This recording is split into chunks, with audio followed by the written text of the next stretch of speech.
পড়ন্ত বস্তুর দ্বিতীয় সূত্র নিউটনের প্রথম গতি সমীকরণের একটি রূপ মাত্র। তাহলে নিউটনের প্রথম গতি সমীকরণের একটি রূপ মাত্র। তাহলে আমরা গ্যালিলিও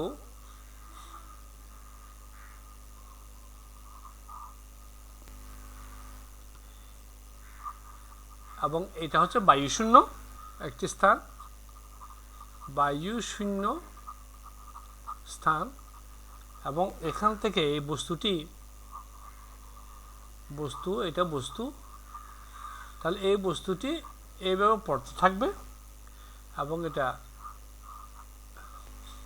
পড়ন্ত বস্তুর সূত্রকে অনুসরণ করে।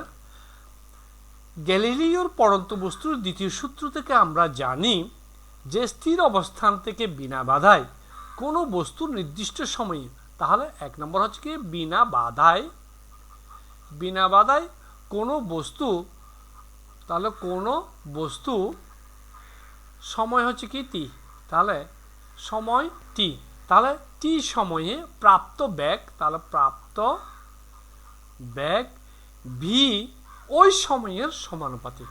তাহলে পড়ন্ত বস্তু দ্বিতীয় সূত্র থেকে আমরা জানি যে স্থির অবস্থান থেকে বিনা বাধায় কোনো বস্তু নির্দিষ্ট সময়ে সময় যদি টি হয়, এখানে সময় যদি টি হয়, সময় হচ্ছে টি, তাহলে টি সময়ে এবং বেগ যদি বি হয়, বেগ ভি হলে প্রাপ্ত বেগ ওই সময়ের সমানুপাতিক, অর্থাৎ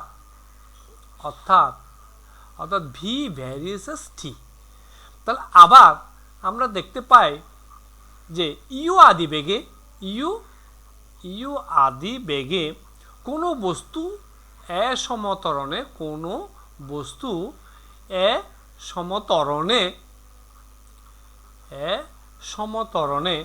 যাত্রা শুরু করে টি সময় পর, তাহলে যাত্রা শুরু করে টি সময় পর বা টি সময় পর বেগ কি হবে, এটা বেগ ভি অর্জন করবে। তাহলে বেগ ভি অর্জন করবে, তাহলে ভি অর্জন যদি করবে এবং নিউটনের গতির প্রথম সমীকরণ হলো, আমরা জানি যে v equal to u plus a t. তাহলে এখানে যদি আদিবেগ, এখানে আদিবেগ হচ্ছে কত, আদিবেগ আমরা জানি যে আদিবেগ ইউ হচ্ছে কত, 0।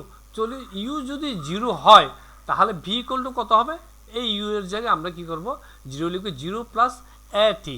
তাহলে কি হলো, সুতরাং ভি সমান কত হলো, এ টি। তাহলে যেহেতু ত্বরণ, আমরা যদি লিখি এখানে যেহেতু ত্বরণ এ, তাহলে ত্বরণ এ হচ্ছে কি কনস্ট্যান্ট মানে ধ্রুবক, তাহলে ত্বরণ এ যদি ধ্রুবক হয় তাহলে আমরা কি পাই, ভি ভ্যারিয়েসেস টি। অর্থাৎ আমরা বুঝতে পারি যে পড়ন্ত বস্তুর দ্বিতীয় সূত্র নিউটনের প্রথম গতি সমীকরণের একটি রূপ মাত্র। পড়ন্ত বস্তু সম্পর্কে গ্যালিলিও তৃতীয় সূত্রটি ব্যাখ্যা করছে যে পড়ন্ত বস্তু ক্ষেত্রে গ্যালিলিওর তৃতীয় সূত্রটি হলো স্থির অবস্থান থেকে যে বিনা বাধায় কোনো বস্তু নির্দিষ্ট সময়ে যে দূরত্ব অতিক্রম করা, তাহলে কোনো বস্তু নির্দিষ্ট সময় হচ্ছে টি এবং যে দূরত্ব সে অতিক্রম করবে তা ওই সময়ের বর্গের সমানুপাতিক। অর্থাৎ আমরা জানি অর্থাৎ এইচ ভ্যারিয়েসেস টি স্কোয়ার, অর্থাৎ এইটাই ছিল। সুতরাং আমরা যদি বলি এখন, সুতরাং মুক্তভাবে পড়ন্ত, এই যে মুক্তভাবে যদি এটা মুক্তভাবে যদি পড়ে, অর্থাৎ বাধাহীনভাবে মুক্তভাবে পড়ন্ত বস্তু, তাহলে মুক্তভাবে পড়ন্ত বস্তু এটা টি সময়ই। তাহলে মুক্তভাবে পড়ন্ত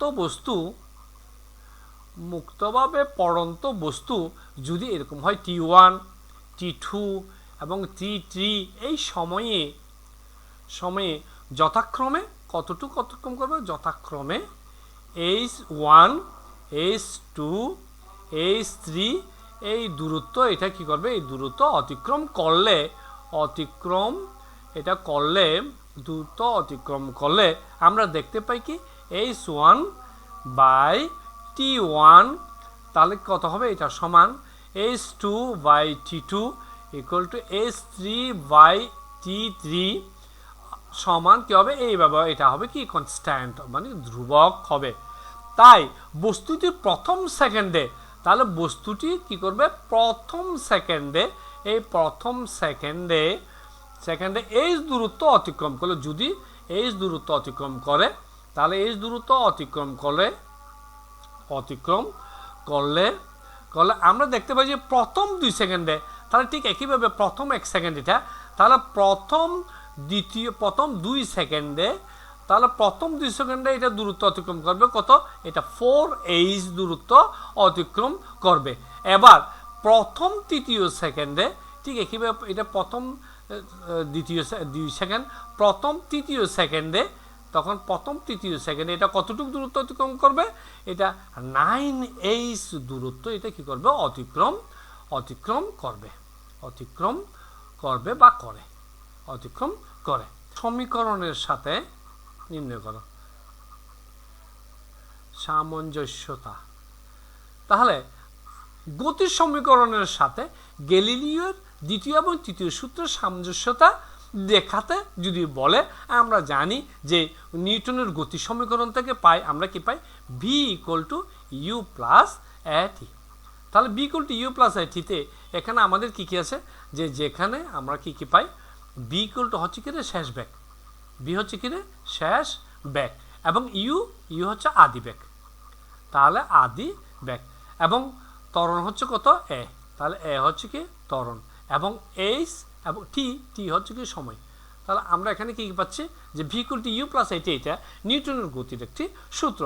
তাহলে যদি আমরা জানি যদি বস্তুটিকে যদি স্থির অবস্থান থেকে ছেড়ে দেওয়া হয়, এই বস্তুটি এখানে আছে এবং এই বস্তুটিকে যদি আমরা স্থির অবস্থানে, এটা স্থির অবস্থান আছে, তাহলে এই স্থির অবস্থান থেকে যদি আমরা এটাকে ছেড়ে দিই, তাহলে কি হবে, এটা ছেড়ে দিই, তাহলে আমরা দেখতে পাই যে u = কত হবে 0 m(s−1) হয়ে যাবে। তাহলে এবং যদি বস্তুটি মুক্তভাবে পড়তে থাকে, এবং যদি বস্তুটি মুক্তভাবে যদি সে পড়তে থাকে, তাহলে আমরা দেখতে পাই যে এর ত্বরণ অবিকর্ষ, অর্থাৎ এর ত্বরণটা হবে কি অবিকর্ষজ ত্বরণ, অর্থাৎ g, অর্থাৎ এই g এর মান কিন্তু কি হবে, g এর মান এখানে কি হবে ধ্রুবক, ধরে ফেলার অসুকর ব ক আমরা পাই। তাহলে এখন আমরা পাই কি পাই b = 0 প্লাস কত হবে gt। তাহলে আমরা এখানে কি পাই v = 0 প্লাস gt, এখানে g হচ্ছে কি অবিকর্ষজ ত্বরণ, তাহলে বা b = কত হবে এখানে gt, তাহলে b = কি হলো gt। অর্থাৎ আমরা এখানে দেখতে পাই যে গ্যালিলিওর সূত্র অনুসারে স্থির অবস্থান থেকে বিনা বাধায় পড়ন্ত বস্তুর নির্দিষ্ট সময়, তাহলে সময় হচ্ছে কি t এবং বেগ হচ্ছে v, তাহলে নির্দিষ্ট সময়ে এটা প্রাপ্ত বেগ ওই সময়ের সমানুপাতে। সুতরাং আমরা কি লিখতে পারি, অর্থাৎ আমরা লিখতে পারি v ভেরিয়েসেস কত হবে t, যা গ্যালিলিওর কত হবে এটা দ্বিতীয় সূত্র। অর্থাৎ গ্যালিলিওর দ্বিতীয় সূত্র হচ্ছে কি যে স্থির অবস্থান থেকে বিনা বাধায় পড়ন্ত বস্তু নির্দিষ্ট সময়ে, অর্থাৎ এই যে সময় নির্দিষ্ট সময়ে প্রাপ্ত যে বেগ হবে, এই বেগ হবে ওই সময়ের সমানুপাতিক। এখন আমরা দেখতে পাই যে এখন এটা আমরা দ্বিতীয় সূত্র, আমরা কি গ্যালিলিওর দ্বিতীয় সূত্র আমরা এখানে কি করেছি দেখাইছি। এখন আমরা দেখতে পাই, এখন আমরা যদি লিখি অতিক্রান্ত দূরত্ব, আমরা যদি লিখি যে দূরত্ব হচ্ছে h, দূরত্ব এবং সময় হচ্ছে কত t, তাহলে অতিক্রান্ত দূরত্ব এবং সময় যদি হয়, তাহলে গতির সমীকরণ থেকে আমরা পাই, নিউটনের গতির সমীকরণ থেকে আমরা পাই কি h = কত হবে ut + ½ at², আমরা এটা পাই। তাহলে এবার আগের মতো স্থির অবস্থানে যদি থাকে, তাহলে আগের মতো স্থির অবস্থান থাকলে u = তখন কি হবে 0 হবে, আদি বেগ হচ্ছে 0, এবং মুক্তভাবে পড়ন্ত a = তাহলে আমরা কি লিখতে পারি আদি বেগ u হচ্ছে 0, এবং মুক্তভাবে এই পড়ন্ত এই যে ত্বরণ অর্থাৎ g এর মান হবে কি কত g এর সমান g। এবার পড়তে থাকলে আমরা পাই কত পাই আমরা এইচ ইকুয়াল টু তখন কি লিখতে পারি, তাহলে ইউ সমান কত 0 ইন্টু টি প্লাস হাফ, এই এর জায়গায় কি হবে, এর স্থানে আমরা কি লিখতে পারি জি। তাহলে এই ত্বরণ কি হলো জি, মুক্তভাবে ত্বরণ কি হলো ধ্রুবক এখানে, অর্থাৎ এখানে জি হলো, অর্থাৎ অভিকর্ষ ত্বরণ জি টি স্কোয়ার এরকম হলো। বা আমরা যদি দেখি যে এইচ ইকুয়াল টু কত হবে, এটা 0 প্লাস হাফ জি টি স্কোয়ার।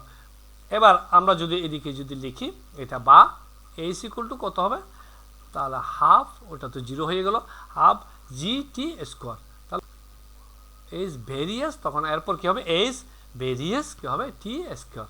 কেন, যে আমরা জানি যে অর্থাৎ স্থির অবস্থান থেকে বিনা বাধায়, এই স্থির অবস্থান থেকে বিনা বাধায় কোনো পড়ন্ত বস্তু নির্দিষ্ট সময়ে যে দূরত্ব অতিক্রম করে, নির্দিষ্ট সময়ে যে দূরত্ব অতিক্রম করে তা ওই সময়ের কি হবে, এই যে সময়, এই সময়ের কি হবে বর্গের সমানুপাতিক হবে, যা গ্যালিলিওর কত তৃতীয় সূত্রকে সমর্থন করে,